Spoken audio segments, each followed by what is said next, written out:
چنانچہ ابن ماجہ کی روایت ہے، نبی سامنے ارشاد فرمایا یخرج الناس من المشرق فیوتہون للمہدی، کہ مشرق سے لوگ نکلیں گے جو امام مہدی کی راہ کو ہموار کریں گے۔ اب سعودی عرب کے مشرق میں تو ہمارا ملک بنتا ہے، اس کا مطلب یہ کہ جس کو ہم وادی سندھ کہتے تھے نا پرانا، وہاں سے لوگ اٹھیں گے۔ یہ پاکستان اور افغانستان کے درمیان کا ایک علاقہ بنتا ہے۔ اللہ ایمان والوں کو یہاں سے اٹھائیں گے اور پھر وہ امام مہدی کے آنے کی راہ ہموار کریں گے۔ بیت المقدس 3 مرتبہ فتح ہوا۔ ایک مرتبہ عربوں نے فتح کیا حضرت عمر لانو کے زمانے میں بغیر لڑائی کے، کافروں نے چابیاں ہی حوالے کر دی تھی۔ دوسری سطح پھر کردستان کا ایک نوجوان تھا جس کا نام تھا صلاح الدین ایوبی، اس نے صلیبی جنگیں لڑیں اور کافروں سے بیت المقدس کو فتح کروا لیا۔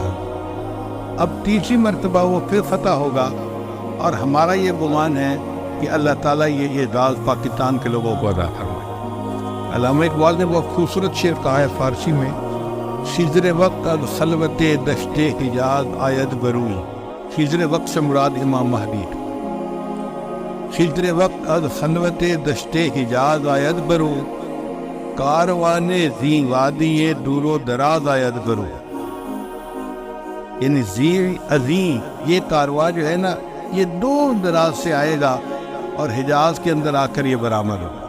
حدیث مبارکہ میں بھی ہے کہ امام مہدی آئیں گے مگر وہ چھپے ہوں گے، اپنے آپ کو چھپائیں گے۔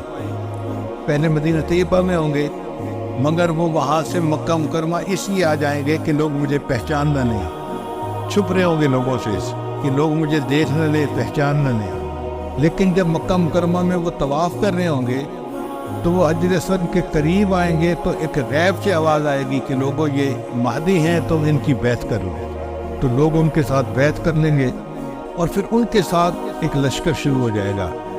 یہ لشکر ایسا ہوگا کہ جس نے بالآخر بیت المقدس کو فتح کرنا۔ حدیث مبارکہ میں ہے کہ کالے جھنڈے یہ نیتر لوگ اٹھیں گے اور وہ اس کو جا کر بیت المقدس کے اندر گاڑیں گے، یعنی امام مہدی کے ہاتھ پہ اللہ تعالیٰ بیت المقدس کو فتح کروائیں گے۔ پھر امام مہدی موجود ہوں گے تو ان کی موجودگی میں حضرت عیسیٰ علیہ السلام بھی آئیں گے۔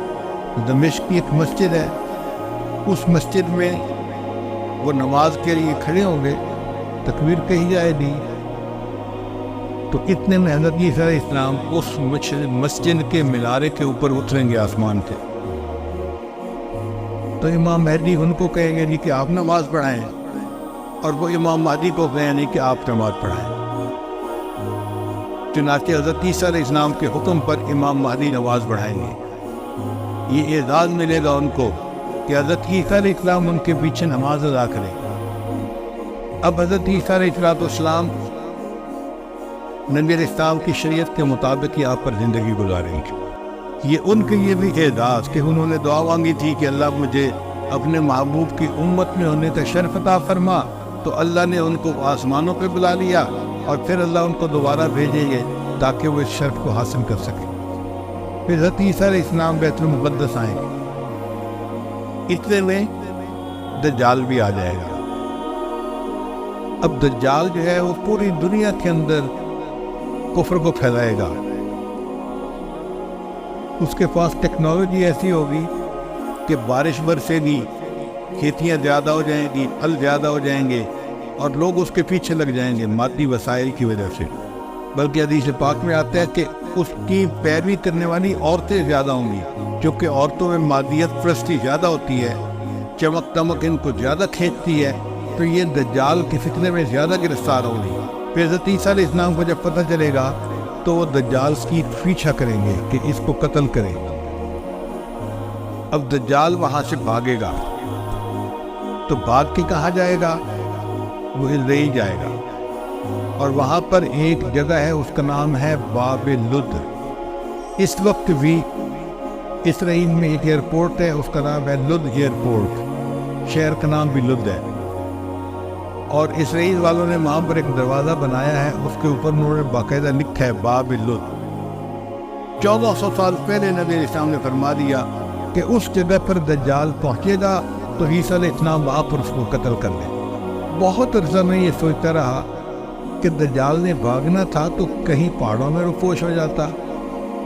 رشیا کے پہاڑ ہیں، دوسرے ملکوں میں پہاڑ ہیں، پہاڑی سلسلے تو بہت ہیں پوری دنیا میں، تو یہ مقام لد کا کیا مان؟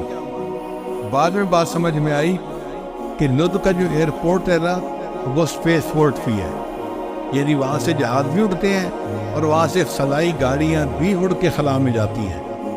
اس کا مطلب یہ کہ دجال یہ چاہے گا کہ میں لد پہنچوں اور وہاں سے اسپیس شپ میں بیٹھ کے میں خلا میں چلا جاؤں، کیونکہ دنیا تو مجھے یہ نہیں چھوڑیں گے، تو میں یہاں دنیا سے چلا ہی جاؤں۔ تو اس کی کوشش یہ ہوگی کہ میں یہاں سے خلا میں چلا جاؤں، مگر اللہ تعالیٰ فضل فرمائے گے اور عیسیٰ علیہ السلام اس کو اپنی فلائٹ لینے سے پہلے لد کے مقام پہ قتل کر لیں۔ پھر اس کے بعد عیسیٰ علیہ السلام بیت المقدس کے تخت پر بیٹھ کر پوری دنیا کے فیصلے کرے گا، پوری دنیا کی حکومت عیسیٰ علیہ السلام کے ہاتھ میں ہوگی۔ پھر عیسیٰ علیہ السلام صلیب کو توڑیں گے اپنے ہاتھوں سے، اور پھر یہود و نصارہ میں جو ان کی مخالفت کرے گا اس کو وہ قتل کریں گے، حتیٰ کہ ایک ایسا وقت آئے گا کہ پوری دنیا میں ایک بھی بندہ غیر مسلم نہیں رہے گا، سارے مسلمان ہوں۔ اس وقت اتنی برکتیں ہوگی، حدیث پاک میں آتا ہے کہ ایک گائے کا دودھ پورے خاندان کے لیے کافی ہو جائے گا۔ اب یہ بات تو سمجھ میں آتی ہے، آج ایسی گائے بن گئی ہیں جو 100 لیٹر دودھ دیتی ہیں ایک دن میں۔ اب 100 لیٹر تو واقعی پورے خاندان کے لیے کافی ہے، 40-50 گھروں کے لیے کافی ہو جاتا۔ یہ باتیں نبی سامنے اس وقت فرمائی جب کہ لوگوں کو اس کا تصور بھی نہیں ہو سکتا تھا۔ میرے آقا صلی اللہ علیہ وسلم کی نگاہ کیسی تھی؟ یہ نگاہ نبوت تھی جو بہت دور دیکھ لیتی تھی، کہ 1400 سال پہلے بیٹھ کر ایسی باتیں کی جیسے آج اپنی آنکھ سے دیکھ کے کوئی بندہ باز کر رہا ہوتا۔ پھر عیسیٰ علیہ السلام فوت ہو جائیں گے، اور اس کے بعد جو بگاڑ آئے گا نا وہ پرورنگ بگاڑ ہوگا، اور اس کے بعد پھر قیامت قائم ہوگی علی شرار الناس، ان لوگوں پر جو سب سے زیادہ شریر لوگ ہوں گے۔ تو ایسے لگتا ہے حالات سے کہ قیامت کے بڑی بڑی نشانیاں پوری ہو گئی، اب امام مہدی کے آنے کا وقت بہت قریب ہے۔ یہ جو حالات میں اتنی بڑی تبدیلی نظر آ رہی ہے نا، یہ کسی چیز کا پیش خیمہ ہے۔